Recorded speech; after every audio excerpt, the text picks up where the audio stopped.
Welcome back to another episode of Out of Bounds on the Boom and Bust channel. I'm your host Terry, and today we are going back to this conversation about Caitlin Clark. As you may or may not know, actually, I had an initial discussion not too long ago, so if you want to go check that out, where again the discussion pretty much highlighted that it wasn't any commentary necessarily on Caitlin Clark. It was more about kind of what's happening around Caitlin Clark and how she's being used, and everything happening with her is a good case study for the intersection of race and gender and all those things. So I won't repeat that conversation necessarily, but since that time, the conversation and the media and social media and everywhere has continued, and it continues to ramp up. And I saw something today that, I had already wanted to talk about it, but I saw something today that really made me feel like, yeah, let me get on that. So I want to recognize that the Chicago Sky, shout out to the home team, they play the Fever, and so whenever Angel goes against Caitlin, there's something to talk about. Angel was called for flagrant foul, flagrant one, or whatever it was labeled, and so obviously that was just good cannon fodder for more discussion. So that also is happening around it too, but again, it's nothing about that, and honestly I wouldn't say it's nothing about Angel Reese, because what happened in the NCAA tournament the first time they met is what kind of sparked this whole thing.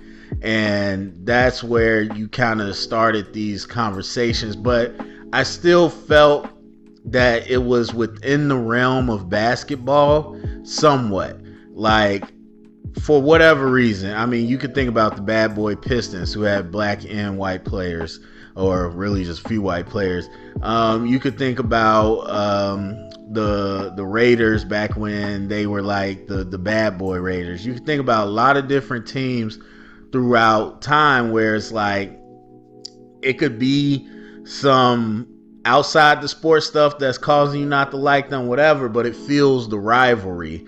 And so it's like, man, I want to watch them lose. You could think about, obviously the Miami Heat didn't do anything, but people didn't like LeBron, and so we watching to see them lose. Like, you don't like them, but it's within the sport. And I felt like it was mostly that, even though with social media these days, obviously people say, you can find people saying terrible things about anything. You could see somebody post Happy Father's Day and see some people say some terrible things online. Online is everything you could imagine. But for the most part, I thought it was still, within sports. Once she got to the WNBA, Caitlin Clark, that's when this became a different thing. And again, I feel like it's not even really a discussion about Angel Reese. That's not really what I want to discuss, because she was kind of the rival, you want to say, for Caitlin Clark in the NCAA, but in the WNBA, there's a lot more talented, or there's people that are a lot more talented than Angel Reese. There's a lot more competition, yada yada. So Angel Reese to me isn't the focus point, but I do want to acknowledge that, because it's not like I'm oblivious to that. So as I mentioned before, once I saw Caitlin Clark on Fox News, and not her, but Fox News discussing Caitlin Clark, that's when I knew kind of what time it is. And again, if you are not somebody, I don't know, it's probably going to sound negative, and it's not necessarily supposed to be, but if you're not somebody that's conscious to what's going on in politics, because it's the same thing like saying, oh, you're ignorant about how rockets are fueled. If you don't know, yeah, you're ignorant about it. But the way people, again, the way we use words socially can be turned to a different connotation. So somebody might take that negatively, even though it's true. So me saying, if you're not conscious about these things, that's not negative. If it's not true, or if it's true for you, it's true. You don't follow these things. All those people that keep the politics out, I don't want to talk about politics and all that. and you think you know the world. Well, you can't know the world if you don't know politics, because politics runs the world, the countries, and everything else. So if you're not really conscious about that stuff, then you won't recognize the patterns and how things are done. And so once I saw Caitlin Clark popping up on Fox News, which again, that's not a sports channel, that's when I knew what time it was and what was happening. And we've seen this with many things. There's people that pay more attention to me that know probably even more examples than I do. But I think everybody knows COVID and the quarantine. We all lived that real time. So we all know how politicized everything got. Now, I don't know if you believe in one side that you feel like it wasn't politicized, but it was. I mean, obviously it was. Like, you had people fighting people simply because they chose to wear masks and all those different things, and people trying to fight people because they weren't wearing a mask. Like, that's when things get politicized. And so for me, you got to realize that narratives are going to happen. And also, if you watch, this is perfect time, and if you watch The Boys on Amazon Prime, if you follow that, you know this. Well, they've always been political satire, but this season they're really going in on it. But I think it's, a lot of movies and shows that show you could look at things from a certain angle and spin the narrative. No different in sports and anything else. So that's what I think people got to realize once we're talking about this. And when I say that she's being politicized, so it's not necessarily that, again, she's done anything. And I wouldn't say she has. Actually, I should be very clear. She has not done anything to warrant this. And I feel bad for her. But again, once I saw that, that's when I knew what time it was. So now I'm listening to different outlets, some sports, some not sports, and they're discussing Caitlin Clark. And again, the way they're discussing her is completely in a political rhetoric. And the thing that happens with the conservatives, like, it is what it is. I really don't care if people are offended by it. I mean, if you don't recognize it, you don't recognize it. So the thing about them is that they adopt a colorblind racist rhetoric. Obviously, they don't call it racist, but they adopt a colorblind rhetoric. And so that's when they tell you there shouldn't be affirmative action. We all should have an equal chance.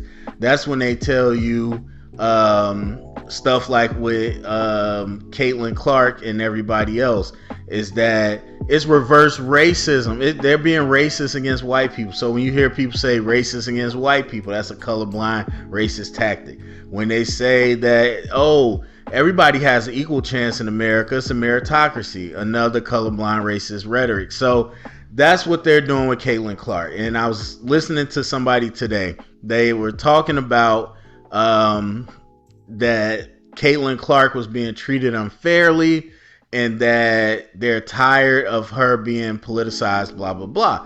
So I'm just like, okay, yeah, like, obviously that's something I've talked about and others talked about. Let me, I want to hear their take on it. Except that was just a veil to disguise their actual political agenda. So what they really were saying was like, hey, this doesn't have anything to do with basketball. This is all about politics. It's disgusting. Just let this girl play. And it was like, okay, cool. And it was like, so now you have this girl who is straight and white and Christian, and that doesn't fit with the woke WNBA, and they want her to do her or to push their woke agenda.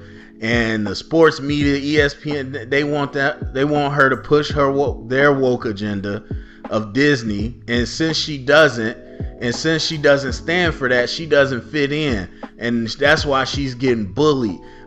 She's getting bullied on the court, and people are taking shots at her off the court because she doesn't fit into the woke agenda that certain people like. And that certain politicians or certain sides of the aisle, as they say, they feel like that they don't have to answer for other people in their group. But on the conservative side, if someone does something crazy, all of us have to answer for them and be like, hey, do you feel that way? And they was like, that's how they're treating Caitlin Clark. Because she's different, she has to answer for everybody. Now, to be very transparent, I don't know that Caitlin is conservative, Republican. I don't know none of that. I just found out that she was straight and had a boyfriend because that didn't really matter to me. But again, I don't know if she's conservative or not. But what I do know is she didn't say any of that. And so the disguise of, hey, we can't keep politicizing this. This needs to be about sports, while trying to use Caitlyn as an example of how liberal or left side attacks people who don't fit in with their queer woke agenda. It's like, really? Are you serious? And so I'm like, again, you had it start with Fox, kind of like, hey, there's this really talented white girl and she's being beat up by these black people. Is essentially what they was trying to say. Obviously, they can't be that direct. But that was kind of the initial thing. Now it's starting to form into, hey, this girl is really good and they're not happy with her just because she is a true American. And so it's very weirdly similar to The Boys, but The Boys is a satire for a reason. But yeah, so that discussion is happening. And again, it's not much has changed since the last time we talked, but the discourse continues, the rhetoric continues, and if you aren't used to it, you probably won't see it. But she's being used like anything else as a moment in time, as a platform, so people can get their agendas off.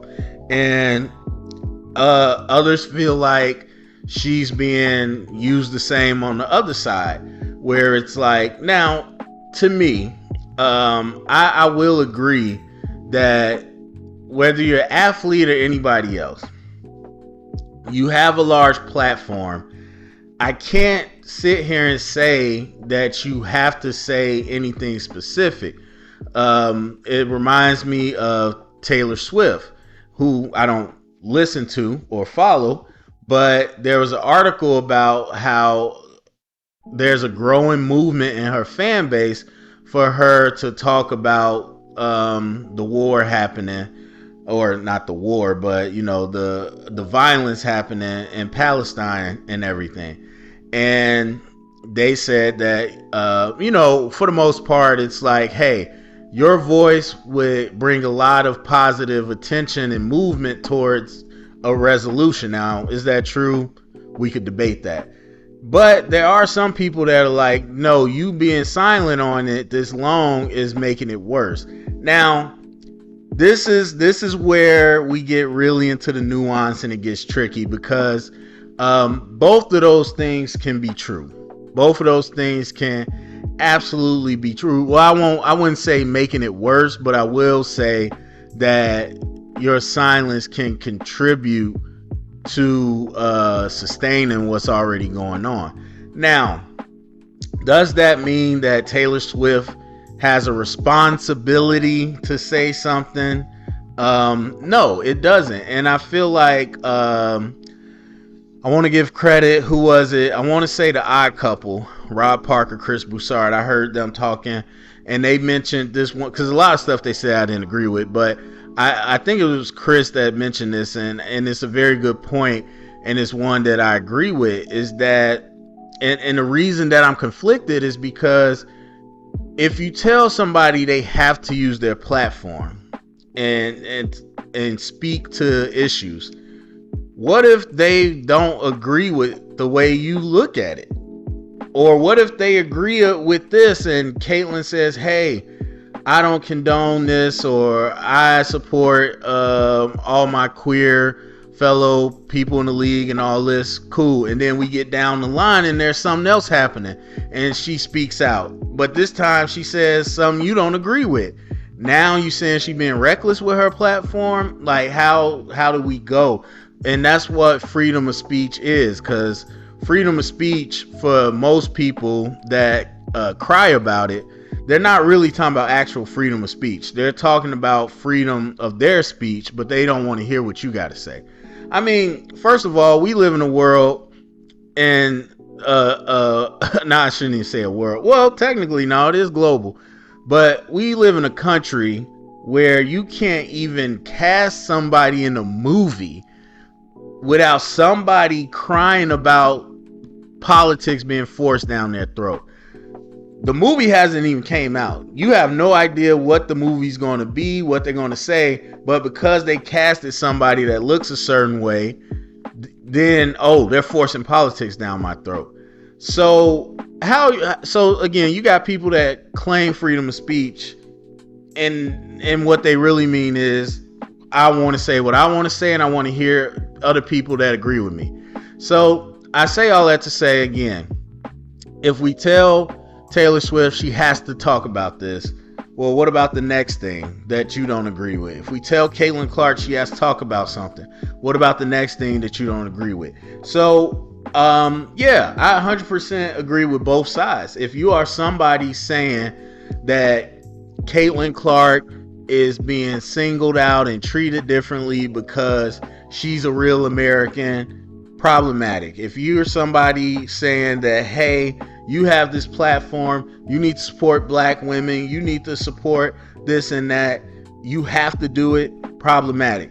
If she chooses not to use her platform, then that's her choice. And for me, I respected Caitlin Clark, number one, because it's been about basketball for me. And I could say that, and I said that in the last episode, I could say it's been about basketball for me. My entry point wasn't like, oh, there's a black girl versus a white girl. It wasn't that. My entry point was before that. So for me, I respected her as a player, and I respected her going through this process because she hasn't said something. Now, the safest thing you could do is not say nothing. But I respect her because she could throw fire on the flames. She could be like other figures who lean into it, and that would be her right. But to me, that would be problematic too, to incite that type of ignorance. And so I respected her for just keeping basketball the main thing. But now she has at least said something, because people were asking her this question, and of course people upset that they even asking her this. But she eventually said she doesn't like anybody using her name to push their agendas. Now again, she was right down the middle with it, and that's fine. First of all, she's 22, and I think people forget that, especially because this generation that's as I usually call it, I forgot, I gave it a new name, but I'll just say the main age demographic, which is what I always talk about. And the main age demographic is, for me, is like 18 to 30, because that is like the teenage years where you kind of set the trends, in the college years where you're able to start getting purchasing power. You're able to do more legal things like drinking, all that. And then young adults, obviously, they get more money. They got more purchasing power. So anyway, they kind of set the trend. That's one of my things that I've always said. So the current main age demographic is Gen Z. And Gen Z are super fake activists. I wouldn't say super fake, but they're super activists, but a lot of them aren't really activists. So they have the mindset of activists, which I think is good, but they don't know how to enable it. And so people look at a 22-year-old and be like, hey, you should know how to do this. You should be standing for something. You got to have some type of cause. And it's like, no, I mean, even if she did, doesn't mean she would fully be educated on the topic and how to express it. I mean, she just went from college to basketball in like less than 2 months, and so, or college to the WNBA. So pushing her to say that she has to be a strong advocate, I don't agree with either. And I get it. I totally understand that some people saying, hey, the silence is supporting what's being said. And even some other fellow players are like, what, like, bro, shouldn't you be upset that people are using your name? It's crazy that you okay with that. And I don't know what she truly thinks. And to be honest, none of this is about making her, because even no matter where it goes from here, this didn't start because of her. It didn't get big because of her. It got big because of the people pushing the agenda. So I'm not really ever lined up to critique Caitlin Clark. Now, obviously, if she does something that sparks a big moment in society, then we'll talk about it. But I'm not really here to critique Caitlin Clark. She is the topic of everybody's subject, and she is being used to elevate certain agendas and discussions. And as I said the whole time, it's unfortunate for her, and it's completely taken away from the sports as well. And then the other thing I'll say that I'll wrap up, because it's important to mention, and I mentioned it last time, but two things can be true at once. Multiple things can be true at once.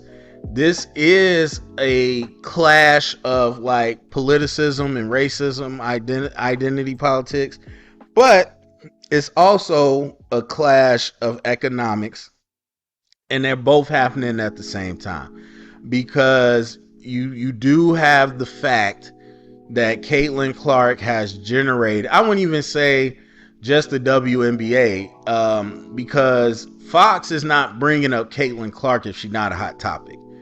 Like, there's plenty of other white women like Caitlin Clark in terms of her profile that they could have championed, but she's having a moment. Social media, timing, everything. Sports, ESPN, everybody, obviously, they don't have a lot to talk about. So they're going to fill their time with something, but also they're not picking her or the WNBA if it's not popular. Social media, everything. So when people are on it, it's because it's generating views. So it's never going to be a, well, Caitlin Clark, it's a fake narrative. It's not. She's generating views. She's hot. But just because she's hot and she does bring in like views and everything, that doesn't necessarily mean that everything is because of her. But that's the way the narrative has been shaped. And so, of course, there's people that are going to take exception to that. Now, do I believe, first of all, you got a lot of players that already spoke to it, actual players, and they say they love the attention. They love that she's elevating the game. Most of her opponents from college and everybody has been very thankful to her for being able to raise the profile. So do I believe these people really dislike her and they trying to hurt her and all that? No, I don't believe that. And even though that is the rhetoric that's being pushed in the narrative, I don't believe that. But do I believe that when finances come involved, and again, I talked about this last time, that there is going to be something to that in terms of how people are being treated, how people are being talked about, how people are being looked? Of course. Caitlin Clark's got a big name. She's got a target on her back. Not in the old poor white girl getting beat up way, but in the, this is the hot rookie. I want to go up against her. I'm not going to get embarrassed going up against her. And B, I want to test it out, see how good she is and how good I am. That's the nature of sports. That's absolutely the nature of sports. Now, you talk about the NFL, which is my jam, and you talk to non-quarterbacks about quarterbacks and what they making, and how even a mediocre quarterback like, no offense, Marcus Mariota was starting for the Falcons. That was last year. And his name is on the side of the stadium and his name is on the program. And if you're on the team and you like, I'm 20 times better than him, why is he being talked about just because he's a quarterback? Like, that happens in all sports. And obviously basketball is different because they play both ways. And I'm not saying Caitlin's not good, but she's not as good as some of these other people. And so, does that mean that somebody's trying to kill a court? I mean, they probably used to back then, but does that mean that somebody's going to try to hurt their teammate because they're jealous? No. Does that mean they're not going to block for their quarterback because they're getting more shine than them? No. Doesn't mean that, when I go up against Pat Mahomes, I'm going to try to knock him out because I'm tired of them talking about him like he's the only good player. No. That's not how that's going to happen. It's a dynamic, and it's true that the feelings are there, but these are professional athletes. They don't let that impact the game. So because of finances and economics, there's people that conversation gets bumped into the political conversation. So when people are saying you need to put Caitlin Clark on the Olympic team because she draws attention, silly to already talk about, because it's the Olympics. People are gonna watch the Olympics. It's an international thing. People are gonna watch the Olympics. They didn't need Caitlin Clark for that, but whatever. That's the argument. You gotta have her. Nobody cares about anybody else but Caitlin Clark. She's the reason we're watching WNBA, even though WNBA tickets are up everywhere. I was just talking to somebody about that. Caitlin Clark plays for one team last time I checked. Angel Reese plays for one team last time I checked. So why is it that other teams they don't play for in games that they're not in are doing numbers? So you have to give credit still to the product of the league. But again, there's people that's like, you have to have Caitlin on this. You have to do this for Caitlin. You have to, of course, Jeff T sparked a really ugly conversation by saying you should take it easy on her and let her go crazy. That's ridiculous. Now, if you follow it for real and you're not just here to troll, then you know Caitlin Clark has been getting better and better and continues to get better. And she's still only in her rookie year. So it's already a good story, but imagine if she really gets up to 30 points a game next year. The discussion is going to be way more impactful and heartfelt because we saw her ascension instead of, oh no, just let her go crazy from day one. No, the WNBA showed you they for real, and you had to show them that you for real. And that's no different from any other big name in sports where that's came through. So you have to realize, because if I'm sitting here and I agree, and I'm not saying I do, but hypothetically, if I agree that Caitlin Clark attracts the money, you need to put her in. And so we're talking about, hey, whatever it is, do you think they need to consider Caitlin Clark? And whatever it is, I'm like, yeah, because she draws the money. It's easy for someone to look at you and be like, oh, you're standing up for the white girl who's a symbol of Republican racism and all this other stuff. And so that's where it's important to understand multiple things can be true at once. Multiple things are happening at once. And people are simple-minded. The mind wants to conflate and condense.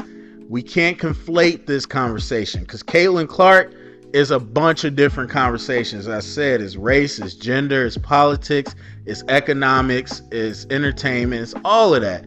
But people want to condense it to one thing. So when you hear Caitlin Clark, oh, well, I'm already taking my side. And you don't even understand that whatever issue you might have might not even pertain to the conversation at hand. So that's important, people. Just remember multiple things are happening. So that's it for me. Go down the comment section. Let me know what you think about all this discourse about Caitlin Clark and what you're seeing. Share it around, get the conversation started. Thank you for going out of bounds.